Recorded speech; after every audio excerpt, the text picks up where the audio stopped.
కుల విద్య మానకురా గువ్వల షెన్న అనే ఎనకటి ముచ్చట్లు ఇప్పుడు నడుస్తలేవు. మరీ ముఖ్యంగా తాడి చెట్లెక్కి కళ్ళు గీసే గౌడన్నల పని చాలా మంది బంధు పెడుతున్నారు.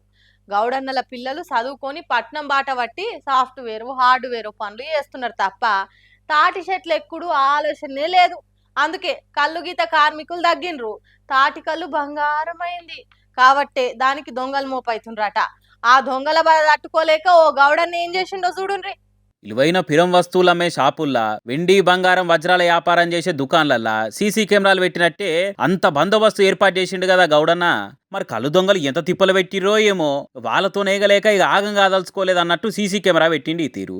కాసింత కరిసేనా మంచిదే గానీ కమ్మటి కళ్ళు దొంగల పాలు కావద్దని కంకణం కట్టుకున్నట్టు చేసిండు. యాదాద్రి భువనగిరి జిల్లా మోత్కూర్లా ఇగో ఇట్లా తాటి చెట్టుకు సీసీ కెమెరా పెట్టవలసి వచ్చిందట అన్నెపు శ్రవణ్ కుమార్ అనే గౌడనకు. ఆ కెమెరా కరెంటు సప్లై కింది నుంచే వైర్లతో ఇస్తే వాటిని కటింగ్ చేసి కళ్ళు ఓడుచుకొని పోతారని ఇక ఆలోచించి తీగల జంజాటం ఏం లేకుండా సోలార్ తో నడిచే సీసీ కెమెరాని తెచ్చి తాటి చెట్టుకు కట్టిండు. ఇక ఎట్లెట్లా ఓడుచుకొని పోతారా పోర్రా దొంగగాలారా అన్నట్టు సీసీ కెమెరాతో దొంగల ముక్కుకు సిక్కెమే వేసిండు. ఇక ఆ బద్మాస్ దొంగలు శ్రావణ్ గౌడని ఎంత తిప్పలు పెట్టిరో ఏమో కదా. మోకు మూతాడు కట్టి ఆకాశం అంతా ఎత్తుకెగవాకి కళ్ళు గీస్తే దొంగలు ఎప్పుడు వచ్చి ఎత్తుకొని పోతున్నారో తెలుస్తలేదట.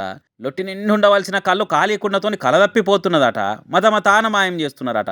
అందుకే కొట్టక తిట్టక మొట్టికాయలు వేసినట్టు సీసీ కెమెరా తెచ్చిపెట్టిండు శ్రావణ్ గౌడన్న. ఇక మీకు దమ్ముంటే తీసుకుపోర్రా కళ్ళు అన్నట్టు ఎగ్దం ఉపాయం చేసిండు. మరి శ్రవణ్ గౌడన్నని ఎప్పుడు కళ్ళు అడిగినా లేదు లేదు అన్నందుకు దొంగతనం చేస్తున్నారో లేకుంటే ఒక దమ్ము పెట్టి అంటే కిర్రుమని కిక్కెక్కే కళ్ళు వేయలేదో తెలియదు కానీ శ్రావణ్ గౌడన్న తాటి చెట్టుకు మోగి పురుగు తిరుగా మోపైన సోర్గాళ్లకు సీసీ కెమెరా పెట్టినందుకు చిత్రంగా చూస్తున్నారట అక్కడి పబ్లిక్.